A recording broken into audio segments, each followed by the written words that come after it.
옥상의 비밀 금지된 열정. 깊은 밤, 서울 변두리의 낡은 5층 원룸 건물 옥상. 관리 사무실 겸 창고로 쓰이는 좁은 공간은 달빛 아래 은은하게 빛났다. 그 안에서 숨이 멎을 듯한 열정이 펼쳐지고 있었다. 어둠 속에서 희미한 빛이 두 사람의 얽힌 그림자를 벽에 아로새겼다. 재민은 소연을 벽에 밀착시키며 그녀의 입술을 탐했다. 그의 거친 숨결이 그녀의 부드러운 입술을 타고 흘렀고 소연의 긴 검은 머리는 어깨 위로 물결치며 그의 손끝을 스쳤다. 30대 중후반의 소연은 세련된 매력으로 빛났다. 그녀의 깊은 눈빛과 검은 원피스가 감싸는 부드러운 곡선은 재민의 시선을 완전히 사로잡았다. 그녀의 체향은 달콤하면서도 중독적이었다. 소연아, 너 없인 나 진짜 못 살아. 재민의 목소리는 갈망으로 떨렸다. 그는 그녀의 목덜미에 뜨거운 입술을 대며 속삭였다. 그의 손은 그녀의 허리를 단단히 감싸며 끌어당겼다. 재민 오빠, 나도 그래요. 이게 사랑이야, 분명해. 소연은 그의 셔츠를 꽉 움켜쥐며 응답했다. 그녀의 손끝은 그의 단단한 가슴 위에서 떨렸고 눈빛은 뜨거운 열망으로 타올랐다. 그들의 세계에선 세상의 도덕도 사람들의 시선도 더 이상 존재하지 않았다. 오직 서로의 숨결과 맥박만이 공간을 가득 채웠다. 재민은 그녀를 더욱 세게 끌어안으며 귓가에 속삭였다. 결혼한 남자라서 미안해. 하지만 널 놓을 수 없어. 그의 목소리는 절망과 욕망이 뒤섞인 나지막한 울림이었다. 괜찮아요. 나도 이미 너무나 깊이 빠졌는걸. 소연의 대답은 그의 심장을 불태웠다. 그녀의 눈동자는 달빛 아래 보석처럼 반짝였고 그 안에는 그를 향한 간절한 갈망이 담겨 있었다. 재민은 그녀의 얼굴을 두 손으로 감싸며 다시 입을 맞췄다. 그의 입술은 그녀의 부드러운 입술을 탐하며 점점 더 깊이 빠져들었다. 소연은 그의 목에 팔을 두르며 몸을 밀착시켰다. 그녀의 따뜻한 체온이 그의 피부를 태우는 듯 했다. 달빛이 그들의 얽힌 그림자를 창고 벽에 들이우며 이 순간 세상엔 그들만 존재하는 듯 했다. 재민 오빠, 이 순간이 영원했으면. 소연이 그의 가슴에 얼굴을 파묻으며 속삭였다. 그녀의 숨결은 그의 심장을 간지렸다. 나도 시간이 멈췄으면 좋겠어. 재민은 그녀의 머리를 부드럽게 쓰다듬으며 답했다. 그의 손은 그녀의 부드러운 머리카락 사이를 스치며 그녀의 체향을 깊이 들이마셨다. 두 사람은 서로를 더욱 강렬히 끌어안았다. 그 순간 철문 손잡이가 덜컥 움직이는 소리가 어둠을 갈랐다. 두 사람의 몸이 순간 얼어붙었다. 누군가 올라오고 있어.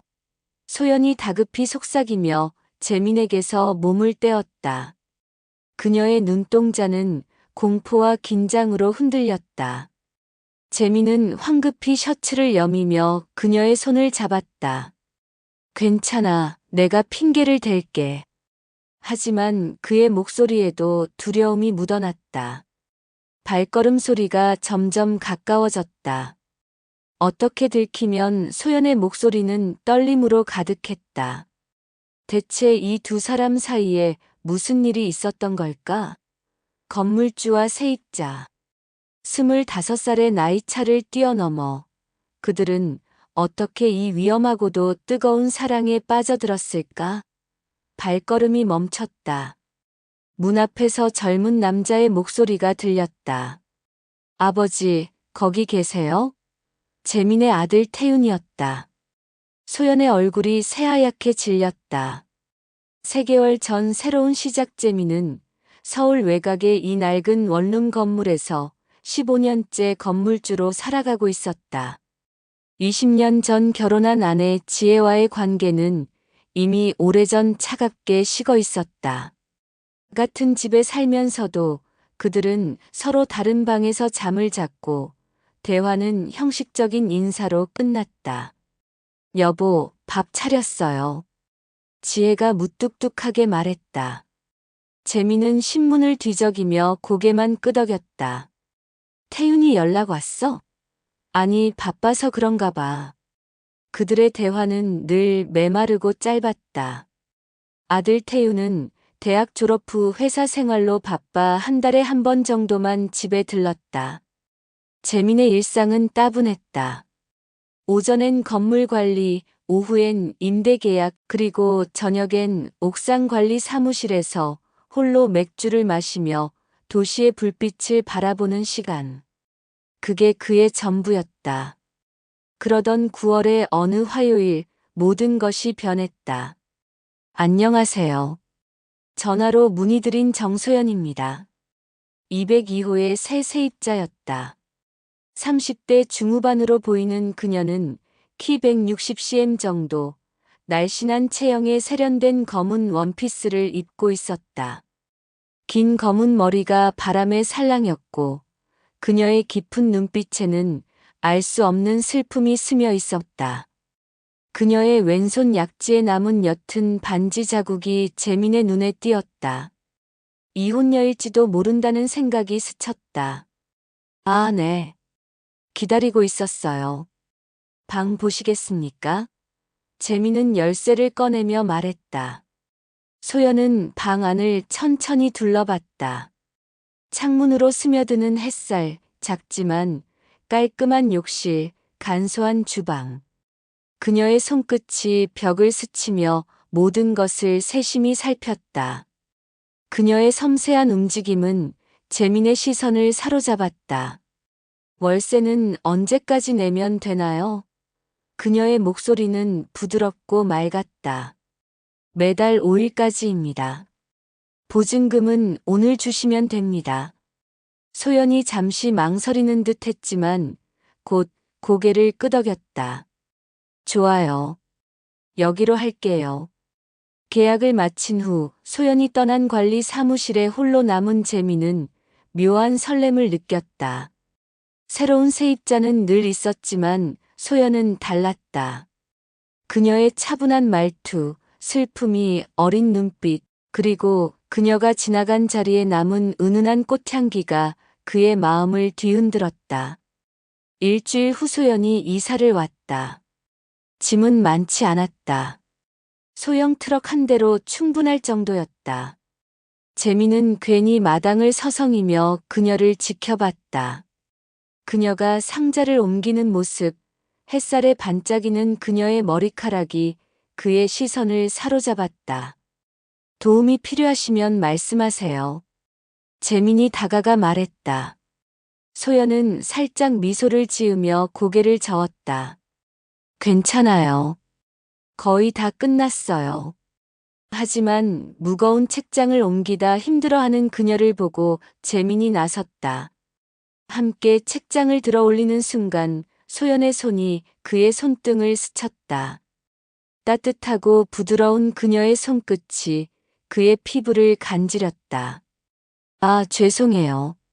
소연이 얼굴을 붉히며 말했다. 아니에요.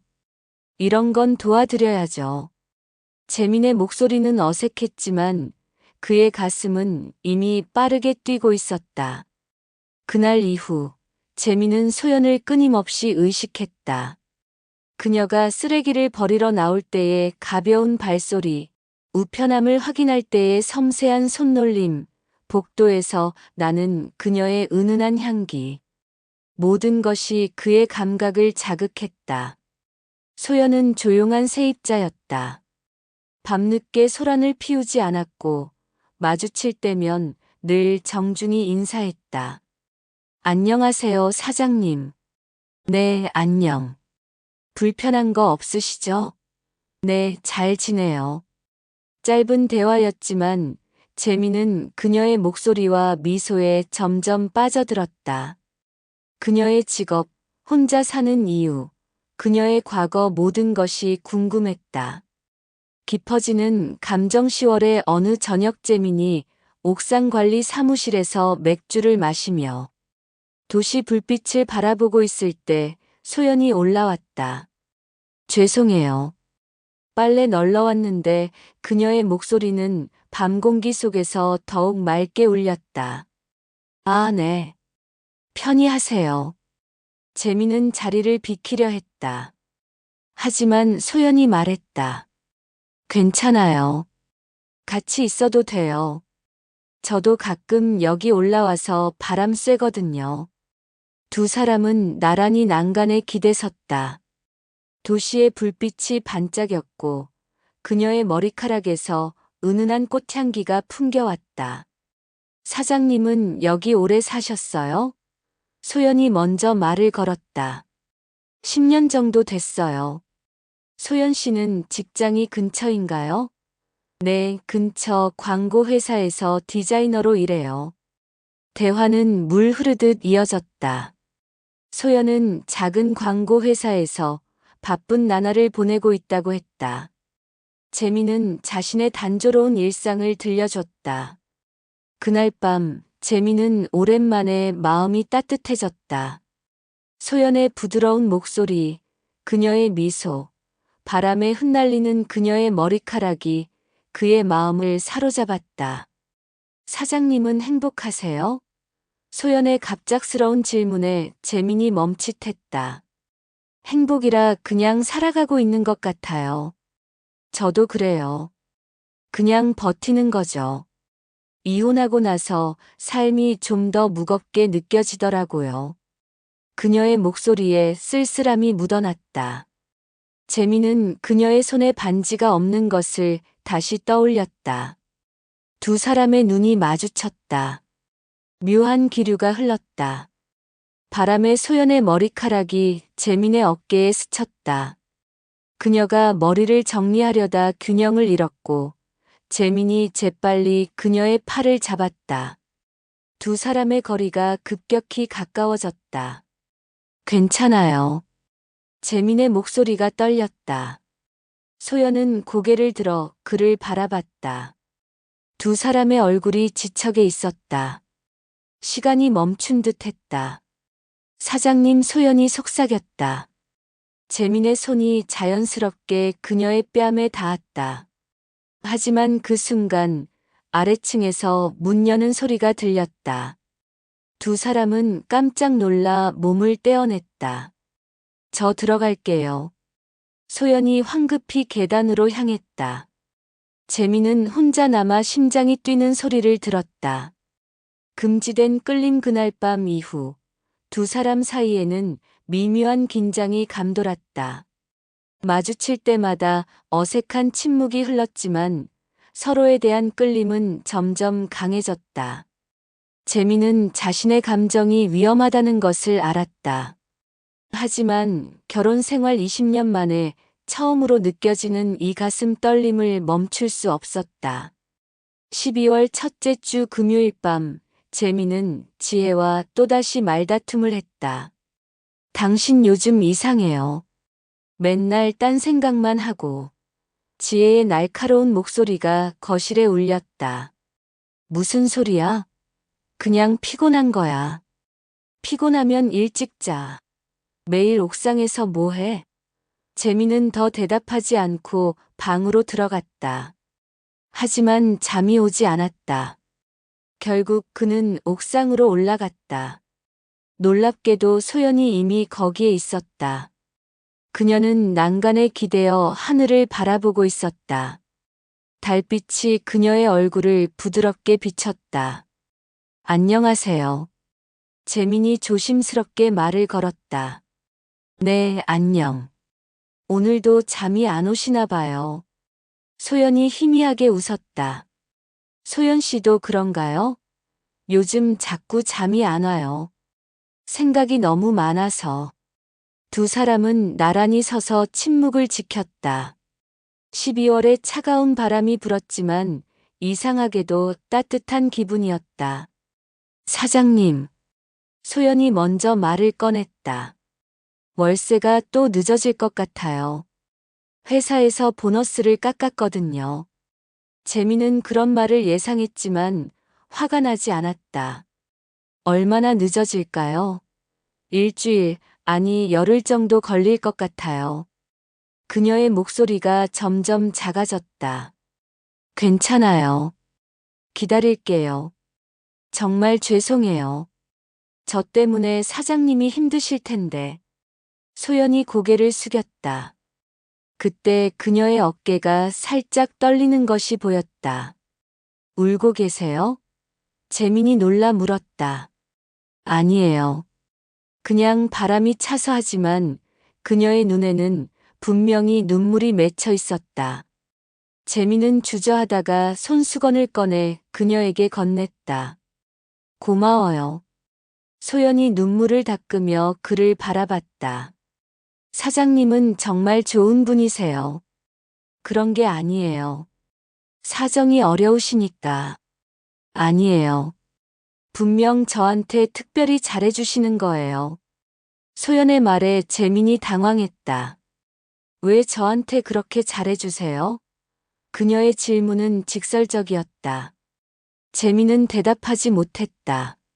솔직히 자신도 정확한 이유를 몰랐다. 저도 잘 모르겠어요. 그의 솔직한 대답에 소연이 미소를 지었다. 저도 사장님이 왜 이렇게 좋은지 모르겠어요. 두 사람이 서로를 바라봤다. 이번에는 아무도 눈을 피하지 않았다. 소연 씨.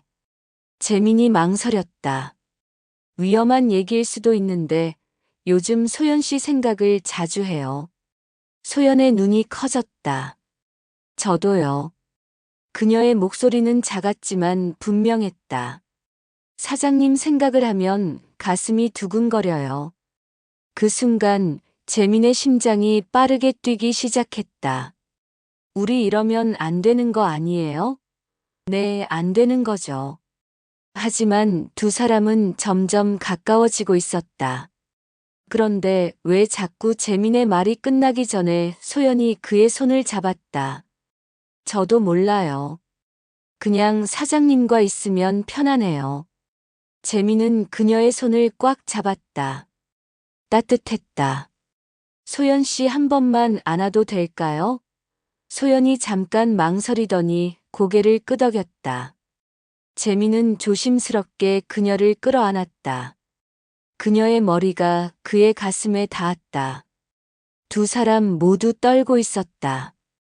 이게 맞나요? 소연이 속삭였다. 모르겠어요. 하지만 지금은 생각하고 싶지 않아요. 재민이 그녀의 머리를 쓰다듬었다. 부드러운 머리카락이 그의 손가락 사이로 스며들었다. 두 사람은 오랫동안 그렇게 서 있었다. 말은 없었지만 서로의 마음이 전해졌다. 폭발하는 열정 그날 이후 두 사람의 관계는 급속도로 깊어졌다. 매일 밤 옥상 관리 사무실에서 만나는 것이 일상이 되었다. 때로는 대화를 나누고 때로는 포옹을 하며 점점 더 깊은 사랑을 나눴다. 어느 날 밤 비가 내리기 시작했다. 어떡해요? 비 온다고 들어가야 하나요? 소연이 아쉬운 목소리로 말했다. 여기서 비를 피해요. 재민이 제안했다. 그는 그녀를 관리 사무실 안으로 이끌었다. 좁은 공간에 두 사람만 있으니 더욱 가까워진 느낌이었다. 여기 아늑하네요. 소연이 말했다. 그녀의 목소리는 부드럽고 따뜻했다. 가끔 혼자 와서 생각 정리를 해요. 재민이 대답했다. 창밖으로 빗소리가 들렸다. 두 사람은 나란히 앉아서 빗소리를 들었다. 재민 씨. 소연의 목소리가 떨렸다. 고백할 게 있어요. 뭔데요? 사실 월세를 못 낸 게 회사 사정 때문만은 아니에요. 그녀가 말을 이었다. 재민 씨와 더 많이 만나고 싶어서 일부러 늦춘 적도 있어요. 재민은 놀라면서도 기뻤다. 정말요? 네. 이혼하고 나서 이렇게 누군가를 간절히 원해본 게 처음이었거든요. 그녀의 고백은 재민의 심장을 강하게 쳤다. 고마워요. 솔직하게 말해줘서. 재민은 그녀의 뺨을 살짝 만졌다. 소연이 눈을 감았다. 저도 재민 씨가 좋아요. 그 순간 재민은 더 이상 참을 수 없었다. 그는 그녀에게 입을 맞췄다. 부드럽고 조심스러운 키스였다. 소연은 그의 목에 팔을 둘렀고 키스는 점점 더 깊어졌다. 이러면 정말 안 되는데 소연이 숨을 헐떡이며 말했다. 알아요. 하지만 재민은 다시 그녀를 끌어안았다. 오늘만 이렇게 해요. 하지만 그들은 알고 있었다. 오늘만으로 끝날 수 없다는 것을. 비는 계속 내렸고 두 사람은 관리 사무실 안에서 서로를 달랬다. 금지된 감정이 폭발하는 순간이었다. 재민 씨 사랑해요. 소연의 고백에 재민의 가슴이 터질 것 같았다. 나도 사랑해. 두 사람은 더 이상 돌이킬 수 없는 선을 넘었다. 그날 밤 관리 사무실 안에서 그들은 진짜 연인이 되었다. 위험한 사랑과 위기 두 사람의 사랑은 점점 깊어졌다. 하지만 동시에 위험도 커져갔다. 재민은 지혜에게 들키지 않으려 조심했지만 소연 생각에 다른 일이 손에 잡히지 않았다. 여보, 요즘 어디 아픈 데 있어? 어느 날 지혜가 물었다. 왜? 표정이 이상해. 뭔가 다른 사람 같아. 재민은 식은땀이 났다. 그냥 피곤해서 그래. 지혜의 의심은 계속되었다. 소연도 회사 동료들의 눈초리를 느끼기 시작했다. 소연아, 너 요즘 이상하다. 좋은 일 있어? 동료가 물었다. 아니야.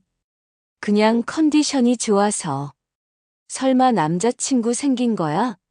소연은 부정했지만 얼굴이 빨갛게 달아올랐다. 어느 날 옆 건물의 김할머니가 재민을 찾아왔다. 사장님, 잠깐 할 말 있어요.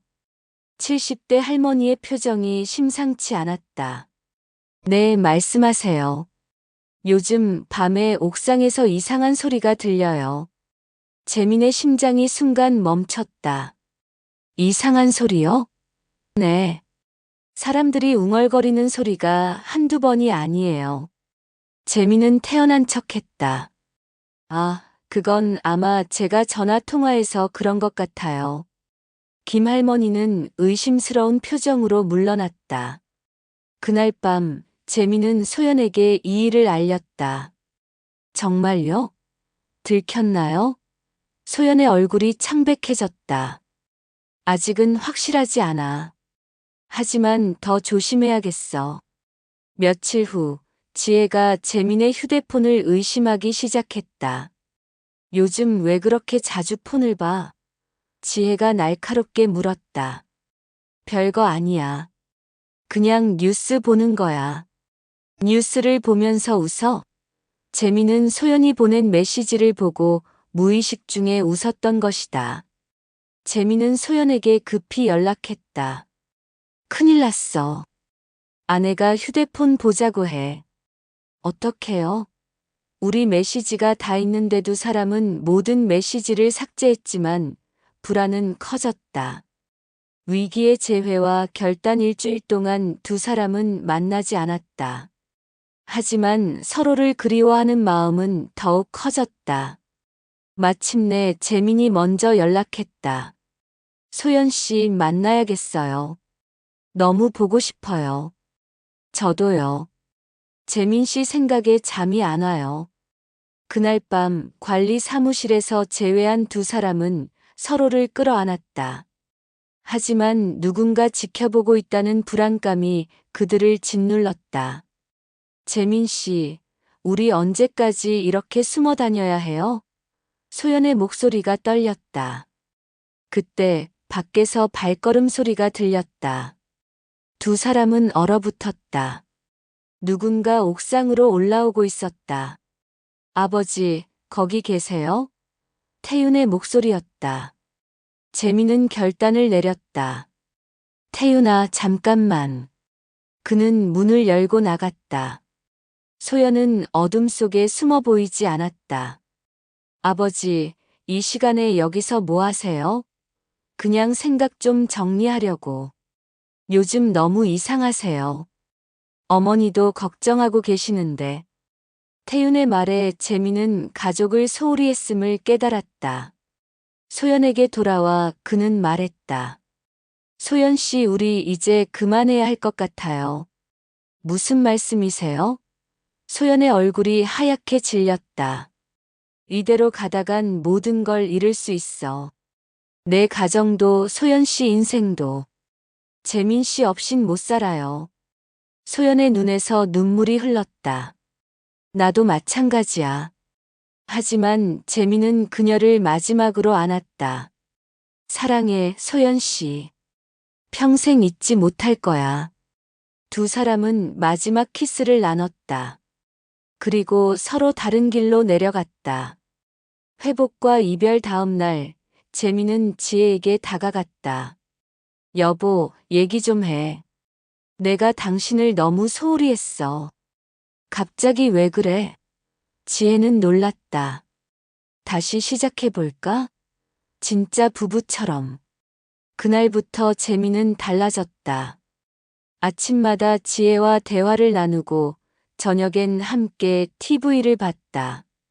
소연은 월세를 정확히 냈고 재민과 마주칠 때 정중히 인사만 했다. 한 달 후 소연으로부터 편지가 왔다. 재민 씨께 이사를 가기로 했습니다. 새로운 곳에서 새 시작을 하려고요. 재민 씨와의 시간은 제 인생에서 가장 소중한 추억이에요. 재민 씨도 가족과 행복하세요. 사랑했습니다. 소연 드림. 재민은 편지를 읽으며 눈물을 흘렸다. 그 주말 소연이 이사를 갔다. 두 사람은 멀리서 손을 들어 작별 인사를 나눴다. 6개월 후 재민은 평범한 가정의 가장으로 돌아갔다. 지혜와의 관계는 좋아졌고 태윤과도 자주 대화를 나눴다. 여보, 작년에 다른 여자 있었지? 지혜가 물었다. 재민은 솔직히 말했다. 미안해. 202호 세입자였어. 하지만 끝났어. 그 여자 때문에 나한테 잘해준 거야? 처음엔 그랬을지도. 하지만 지금은 진심이야. 당신이 소중해. 지혜의 눈에 눈물이 맺혔다. 바보야. 왜 그런 일이 있어야 깨달아? 두 사람은 서로를 안았다. 20년 넘은 결혼 생활에서 가장 진실한 순간이었다. 1년 후 재민은 평범하지만 따뜻한 일상을 살았다. 소연은 가끔 떠올랐지만 그는 진짜 행복이 곁에 있음을 깨달았다. 여보, 별이 참 많네. 지혜가 말했다. 그러네. 이제라도 함께 보니까 좋아. 욕망은 순간이지만 가정은 평생이다. 재민은 매일 아침 지혜에게 고마움을 표현했다. 평범한 일상, 그게 진짜 행복이었다.